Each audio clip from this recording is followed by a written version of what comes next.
Okay. Well, good afternoon, everybody. Well, thanks again for doing our little weekly chats. I thought it would be important that we cover off a couple things that, again, the news items that hit the information of the real estate side. Obviously, one is CMHC changing some of their qualifying rules and how that's going to impact us. But also, I was on a call with Cross North America on Friday. And basically what they were doing is they were covering off, looking at different economists and chatted with different economists about where they see the North American market going. And they went through a bunch of different stats, and it was interesting to see that what they see as being at the end of 2020, basically they're saying that they expect to see between a 6 and 8% decrease in the GDP for 2020. Now, normally the average is usually an increase between 2 and 2.5% on an annual basis. Okay, so that's a significant drop. And then for 2021, which is interesting, is they predict around a 4.2% increase in the GDP, which means that even though 2020 is going to be off a fair bit, 2021 is almost going to be double the average of what they know have seen over a long period of time. So that basically gives you the indicators that we're going to have, as we talked about, the market's going to have that instability depending on, and it's going to be shifting depending on what news comes out, about how many cases are, is there going to be a second wave, and when it comes, is it going to be something that's going to hit stronger, or is it going to be more manageable? Predictions are that it's going to be more manageable just because of lessons learned going through this first wave. So how is that going to affect the marketplace? Is then the idea behind all that is then you get the conflict of CMHC coming out and saying that they anticipate an 18% decrease, yeah, which is in a direct opposite direction to what a lot of the CIBC and Bank of Nova Scotia predictions are. And so when you get CMHC coming out and saying that, I will tell you that since that's happened, I have heard, and that's where I'm going back to the offers I've had on the condo I have in Burlington, is the agents are saying, well, you do know, Scott, CMHC is predicting an 18% decrease. So my buyers are saying that if your seller's serious, he'd be looking at these offers more seriously. And so that has come up a few times. But at the same time, still getting showings, and two properties that were similar, more updated, though, but more money, have sold conditionally. So, again, it's that we're going to get that up and down all around different scenarios. But the idea of what CMHC has said and has put out is hitting home in some places that agents are starting to use that, and the consumers are starting to say, I'm going to do a wait and see. I don't know what you guys have been hearing or seeing similar. Basically what you just said, that people are scared of that 18% that was out in the news about a week ago. Yeah, and yet, and again, that's where they say, the news is going to affect it. And then what's going to happen is people are going to hesitate, wait for that particular news. And then all of a sudden when places sell that they looked at and they're selling, they're going to go, well, wait a minute, I guess the market isn't going down.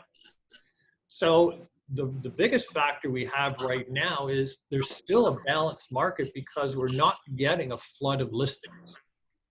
And I talked with some mortgage people that do pre-approvals, and on, basically online, and they say their numbers for online people going online for pre-approvals is skyrocketed.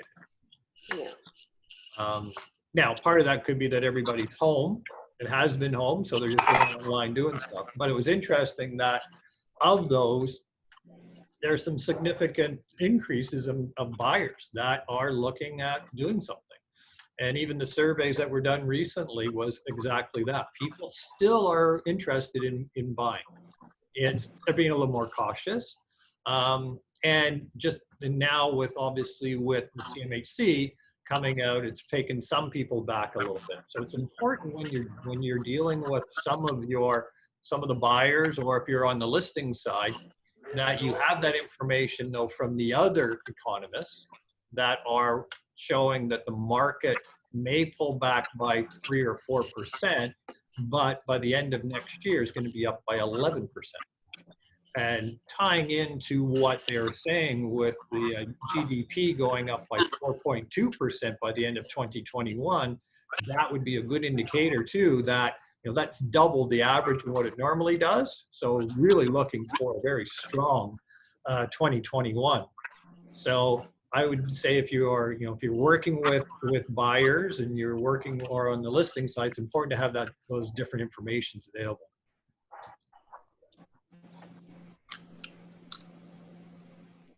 I think that there's been a lot of fear, obviously, because of COVID. I had a lady who has been waiting for a particular condo to come up, and it came up during this period, and she was afraid to pull the trigger because she didn't want people going through her place. And she was confident that if she just waited it out, she'd have an opportunity at this place. And it just sold for $5,000 under list, and I thought it was overpriced to start with, but it had a 3-week closing. So I think every situation is so unique. It's really a one-off. You just don't know. Yeah, and you don't. Right? But if you're working for the buyer, you want an 18% increase. And if you're acting for the listing, for the seller, then you want full price. It's kind of a tightrope walk. And it's going to be that. And it's going to be that because there's just uncertainty. And sometimes you have the uncertainty. And that's why we were saying earlier, previously, it's all going to depend on what the news is.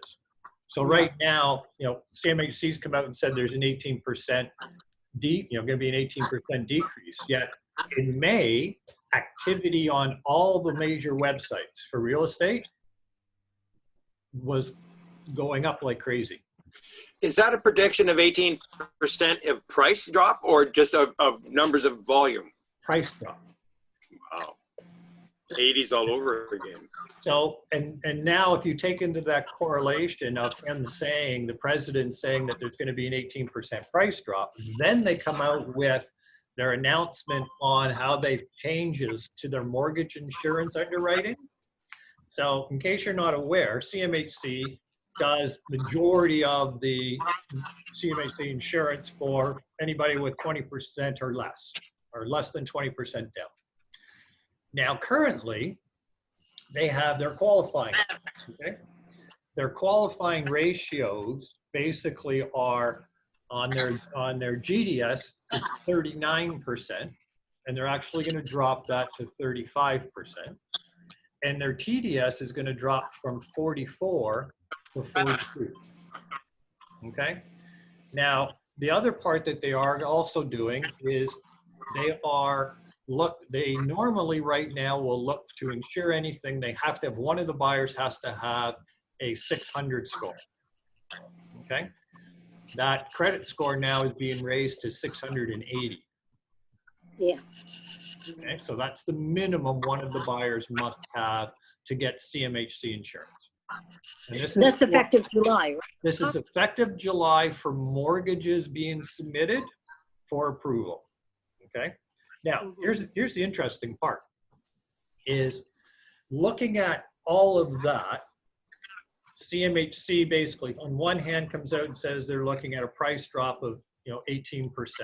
Then they're coming out and saying we're now changing the buyers, the structure that we need for the buyers. That that we're not going to insure. So they're basically looking at saying that we think we're going to get properties back. So we're going to try and protect this. Now, you also have two other lenders that do insurance, mortgage insurance. Neither one of them are changing their criteria. Yeah. They are not. That's right. They've come out, like Genworth has come out and said, we are not changing it. Now, Yeah. for Genworth, then and the other ones, Canada Insurance, I think it's called, they actually are expecting to see the market increase for them because of these changes. And which is interesting because they make a ton of money from these mortgage insurance. So they're not changing their criteria. So if you have somebody that's buying a traditional home and they've got less than 20% down, and that they can then get the financing and they still qualify under these two other lenders. Where the issue comes in, and it's only going to affect a small percentage of buyers, there are certain condominium properties that the other two insurance companies do not touch. So in that case, it's only CMHC. Okay, and for instance, the example that they gave that was basically there's properties around Jane and Finch that are condominiums that CMHC is the only one that insures mortgages. The other two do not. So there's going to be certain buildings, certain condominiums that the other two will not do, and only CMHC will. So the buyers, if they're buying that property, then they will then be subject to these new qualifications. Yeah. Okay? So if you're looking at regular condominiums, then the other insurers will definitely be fine. Okay, and that's only for your buyers that don't qualify under the CMHC hired the new change. Now, for us that have been around a long while, I can tell you when there's years back where we had, you could only do minimum of 10% down, and the ratios were 32% and 40%.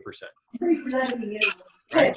So it's just it's an adjustment, but there's still the opportunity for buyers to go to different ways. So don't get so don't be too worried about the CMHC qualifying, because the banks and good mortgage professionals will be able to allocate it the other way to the other two suppliers. Okay, but I wanted to clarify that because there has been, how this is going to affect the buyers in the marketplace. It's going to be very minimal. It's only going to be on very specific properties. Okay, so from that point of view, now it's just a matter of dealing with CMHC's announcements, but they're coming out with these things. So what needs to take place is, I'm hoping that TREB comes out and says that, I know there was an increase of at least 10% in activity between May and April, and we are seeing activity in June as well.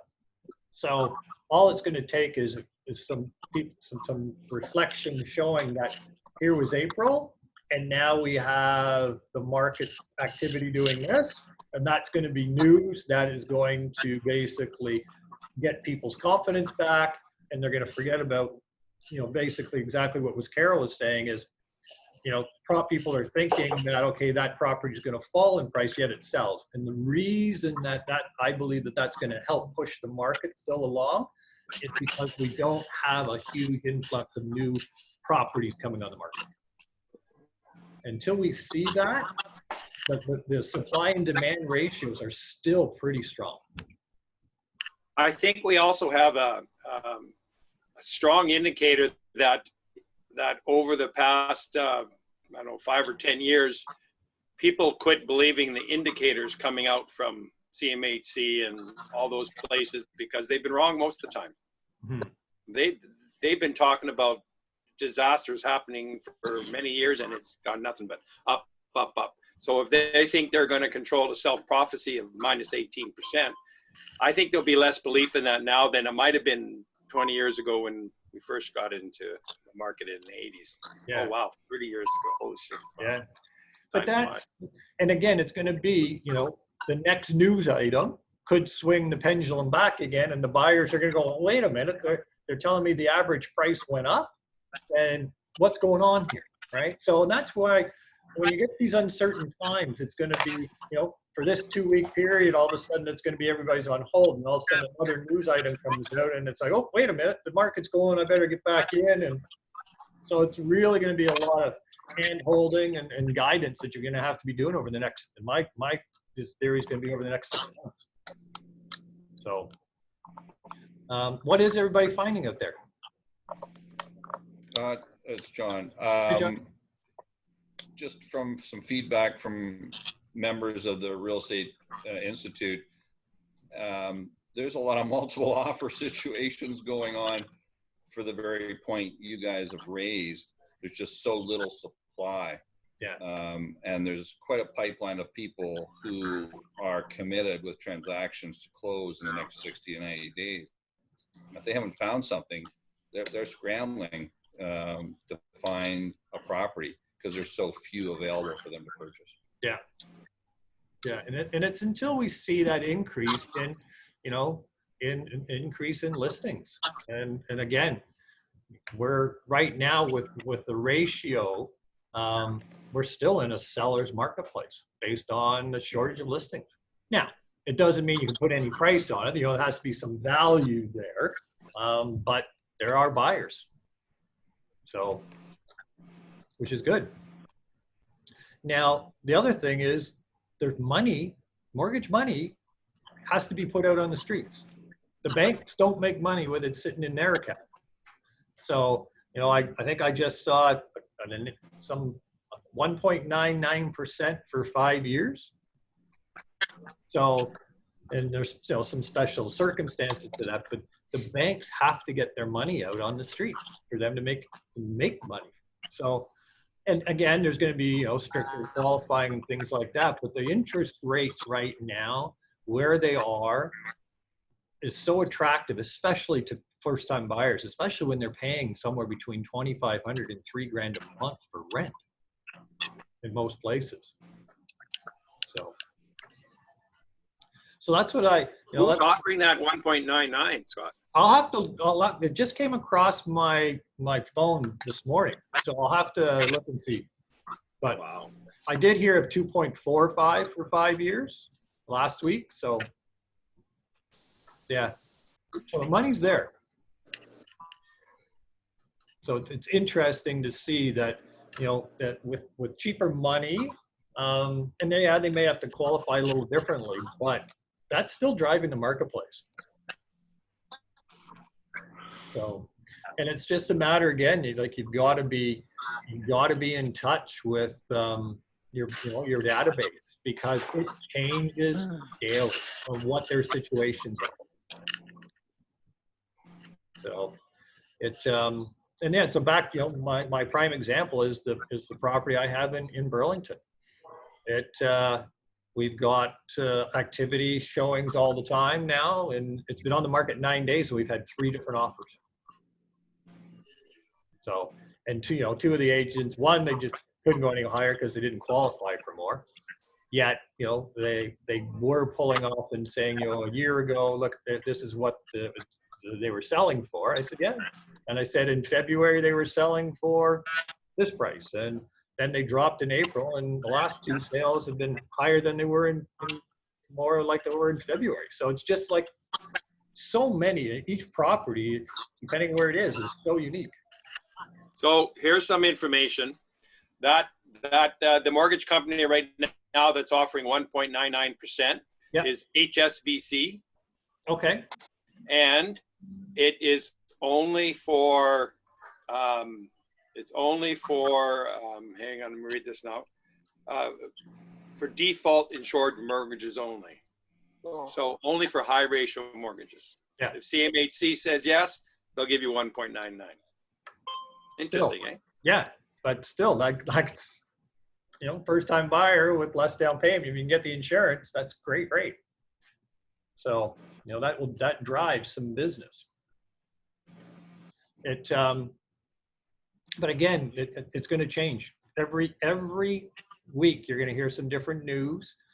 So it's so important that in this kind of marketplace, and understanding that, if all of a sudden you have a listing and it goes quiet for showing, if depending on if your buy or if your sellers are in a situation where they have to sell, then you got to address it. But it could be one of those things where now it's a wait and see.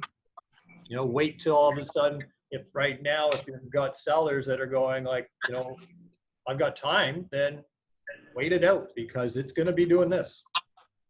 And I anticipate we're going to see that definitely over the next 6 months. And then I'm just reading a little bit further, and rates for default insured mortgages only, for uninsured 5-year rates, Yep. 2.29%. Okay. So there you go. Yeah. Thank you, Joe, for Yeah, doing no that. problem. Yeah. So there you go. So money's cheap. And so those are factors that you've got to really look at. What is going to, how is this market going to continue? Well, you got cheap money. You don't have, there's not a lot of increase in inventory. And so that's right now, that to me, over the next 30, 60 days is where our market's going to go. Because we're not going to get a huge influx of listings overnight. So it's just a matter of managing your prospects, and managing, let your sellers understand that we're going to see, we may get a bunch of showings and then no calls. So, but not to panic unless they have to sell. And if they have to sell, it's only 2 factors. It's price and condition. And that doesn't change in any marketplace. So if you've got something that's not selling, look at the pricing of it and look at how it shows. So anybody have any listings that you are holding right now, that any activity on, or? Well, as I said to you, Scott, this is Angie. I have one coming up towards the early part of August. 1 bedroom and a den condominium here in Burlington. I think talking to my client who's from out of the country, they want 445. Okay. But it's a nice 4-story condominium here in Burlington, Dundas, and Sutton area, near Appleby. Yeah, there are renters in it now. Yes. Yeah, so you got to deal with that too, eh? Mm-hmm. Scott, we just listed 2 properties. Yeah. Both are in the Malton, Mississauga, and the third is coming soon. Okay. And I have one commercial unit which I have in my basket, but still it's not on MLS because of this thing. It's very difficult for me to get positive response on commercial unit. Because banks, because of the rent, it's not happening right now. But that is coming very soon to the commercial unit again. Okay. Yes. Yeah. Plaza? A plaza? Is that a plaza? It's a unit in a plaza. Oh, a single. Oh. Yes. Yeah. Okay. So that shouldn't be affected by rents then, if it's a single unit. Because banks they won't give any loan on that, because right now rents, they are 25%. The tenant is supposed to give, and 25 the owner, and 50 is by the government. But it's all hodgepodge, and it's not happening. That's why I'm waiting and sitting, and that something more coming, units coming on. That's I'm going to put that on market too. Yeah, investors aren't buying single units. So the one who's going to buy that are going to be the business people who want to get their own unit. Yes. Definitely. Those days are over where people are buying them to rent them. There's no money in it. It's already rented for 3,200 plus HST, but still because of this code, it's affecting that. Absolutely. Yeah. Yes. Yeah. But even in the commercial leasing side, you're going to see that there's going to be spaces available. And it's a matter of, depending on where that space is, if it's prime space, then there may be the opportunity where people in larger spaces are trying to figure out how they're going to deal with what's going on. I just heard on the radio that Starbucks is closing 400 locations, and they've lost $3.2 billion through the pandemic. So there's going to be a lot of commercial space available. Yeah. And yesterday I was talking with some of my clients actually work on Bay Street, and they're traders, and they're working from home and have been. And their companies are saying, we're going to continue this for at least till the end of the year. And they're looking at, because they have to reconfigure all their commercial space to be the social distancing compliant. And if you know anything about trading floors, their desks are side by side and across from each other, and there's just no way they're compliant. Interesting point is that their bosses are also saying that they may only bring back a quarter of the people to be in the office, and the rest would stay working from home. So That makes sense. So there's going to be lots of businesses. Well, I can tell you, back to your point, Carol, one of our friends, we were chatting with her yesterday. She's the president of Hermes Cosmetics. And they're a very high-end cosmetic line.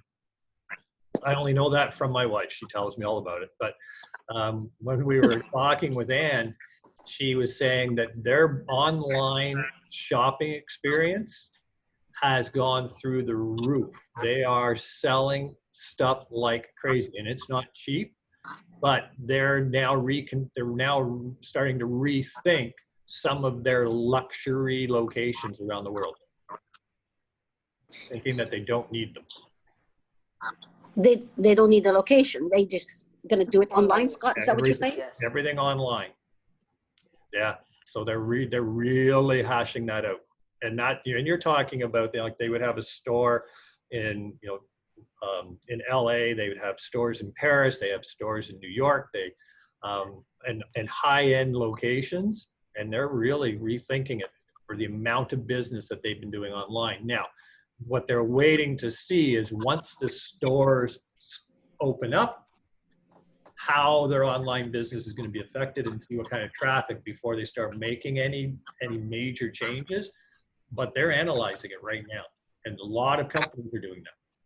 So you're right on the money about office space, Scott. Yeah. All the financial institutions went from 200 square feet per person down to quads and call centers of 80 square feet with 4 people sitting at a station. And that's why they can only come back at 25%. Yeah. Only one of those 4 people is going to be able to sit at that station until they revamp their whole office structure environment. Yeah. But I think what you're going to find is that the business owners or managers, or in a lot of those places, the CEOs of corporations that are all share owned, that this is a natural test for them, that they didn't really understand how well people would work at home. I know the 2 or 3 family members that I know in the Toronto sector that are boyfriends of my daughters that are in that marketplace. They're working from home, and I think they're working harder at home because they need to justify their job, and I think they're producing better numbers. And I think at the end of the day, the owners are going to look at this and say, hey, we don't need this big space. If we can get the job done at home, then they're going to change, a base plus maybe some more activity started. And I think that's going to change our society personally. Yeah. That's very common. I'm hearing that from all different sectors. So not to put words in your mouth, and sorry, not to change the subject, but so are you saying that I have 2 clients who are definitely going to sell. They don't have to sell, but they're in the wait and see. They're over 55, and you were right last week when you said it's the young people that are driving what's going on, or at least that's been my experience. So are you saying either do it now or wait till 2021? Is that sort of the advice we're giving people, or? Well, right, I guess the thing you have to take a look at is each individual person's scenario is going to be different. Sure. So if you've got somebody that's retiring and says, okay, I want or downsizing, then if they can obtain, depending on the price range, but if they can obtain what they need to do today, then one of the things you have to look at is we can't predict exactly what's going to happen. And that's why they call them forecasts, right?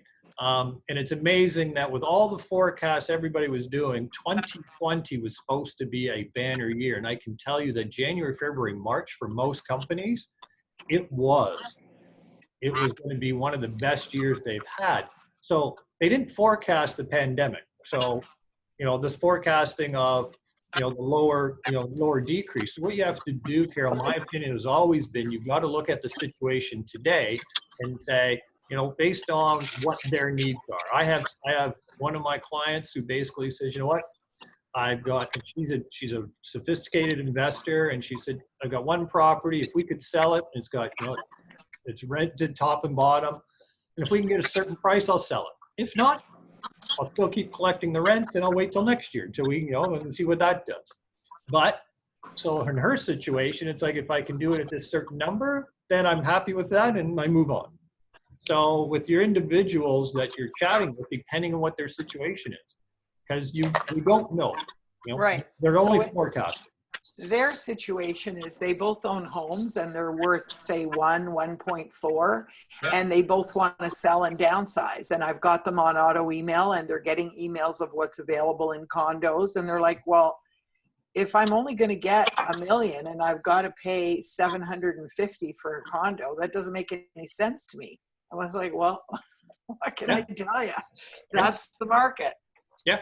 And so the way to explain that to them is the price and the downsizing is the hardest customer to deal with, because what happens is, especially if they're looking for a condo, because now you're in that price range where you have first-time buyers that are coming from this end looking to buy in that same range. And then you've got on this side, you've got the downsize. So now you've got two aspects of people trying to go for that same product. So, the most activity is in that price range between 400 and 950.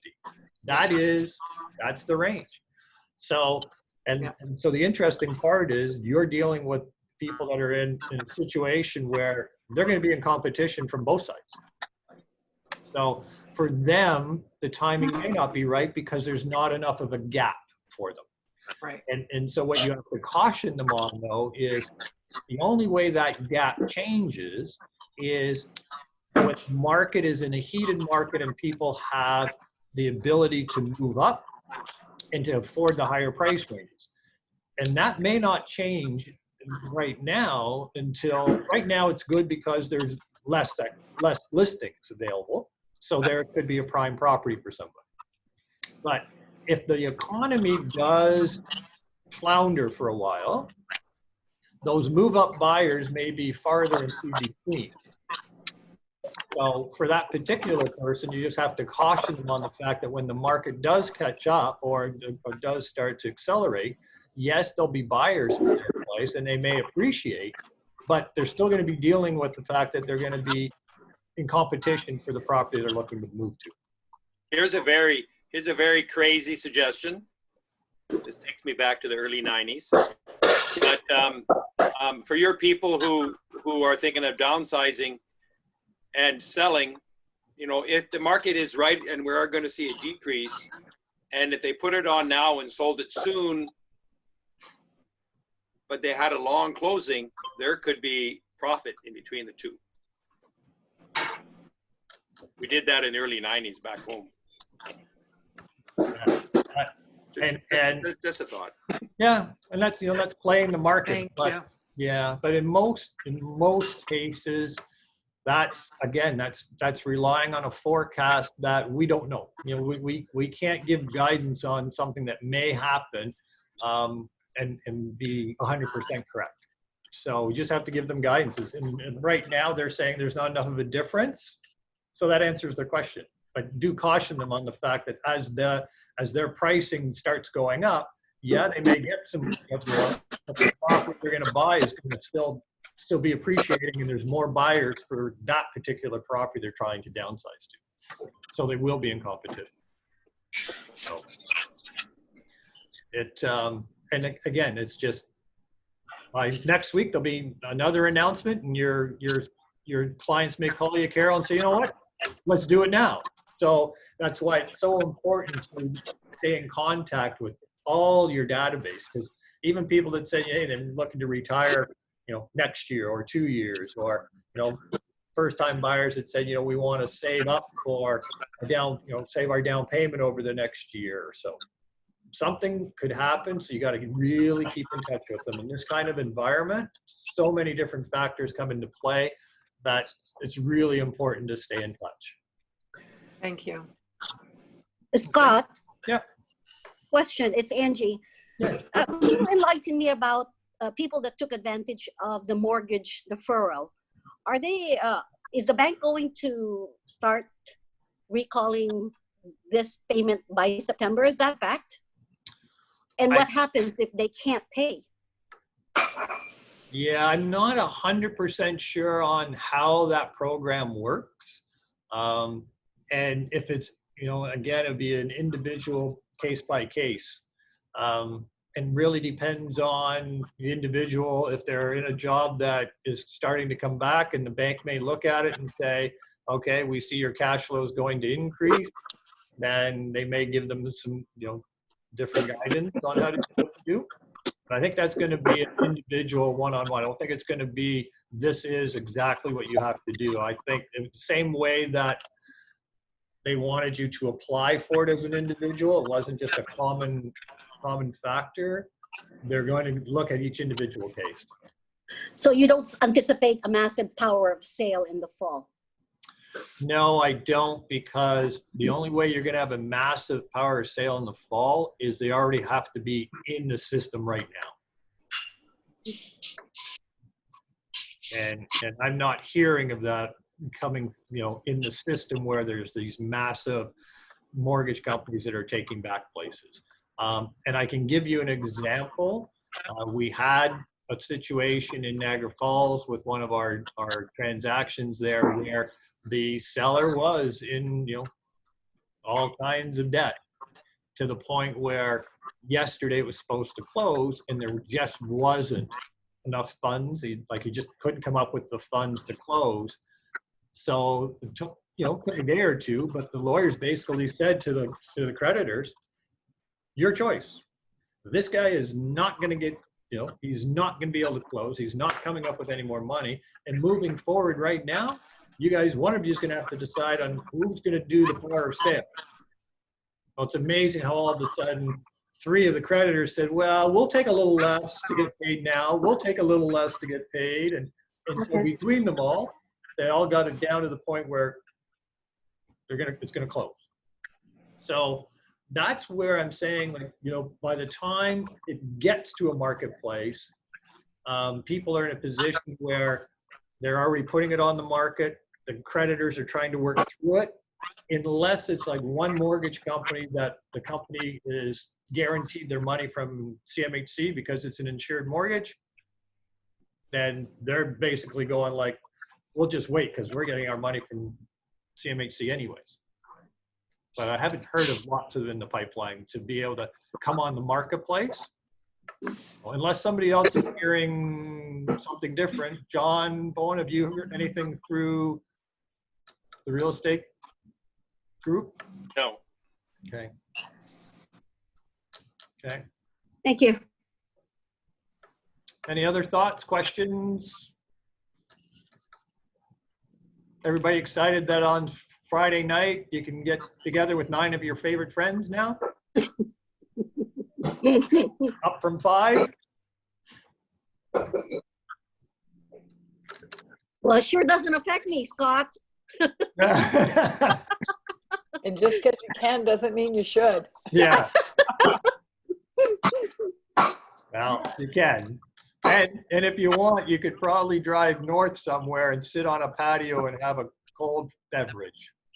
Because you can't Well, do Jana and I do that. We go to Coronation Park. Beautiful. Well, that's great. And it's important, you know what? It's really important that you do that kind of stuff. Take some free time, take your personal time, and do that, because it's certainly something that needs to be done. Should have been doing it before, but it's amazing how many people I'm talking with from all aspects of life that are now reevaluating sort of their day-to-day routines and weekly routines on moving forward on how they're going to reproportionate what they were doing. So some good things may come out of all of this mess. I hope so. Definitely. So on that, and anybody else have anything else? Any thoughts, questions, anything like that? If not, then, you know, just to recap, don't worry about the CMHC announcement. There'll be other news that'll come out to reflect that. Can you Make just sure- repeat those 220 and 2021 stats you gave at the very beginning? I didn't write them down. I've already forgotten. Oh, 6 to 8%, yeah. They're forecasting that 2020 it's going to be 3 to 4% reduction. 6 to 8% reduction in the GDP. And then for GDP. 2021, projection is 4.2%. 2% increase. Where normally the average increase is 2 to 2.5%. What was the 11.5% figure you threw out for? Yeah, the 11.5% is CIBC and Scotiabank have both projected that by the end of 2021, the real estate values will have increased by 11 to 11.2%. Okay. Okay. Thank you. Okay. Thank you. All right. Anything else? All good? Okay. Well, thanks again for joining us on our Wednesday Zoom get together. I'll Thank you. put out next week Thank you. some topics and what different news we're going to hear next week. Everybody take Thank you very care. much, Scott. Thank you, Bye. Scott. Thank you. Take care. Bye. Bye-bye. Bye, everyone. Bye.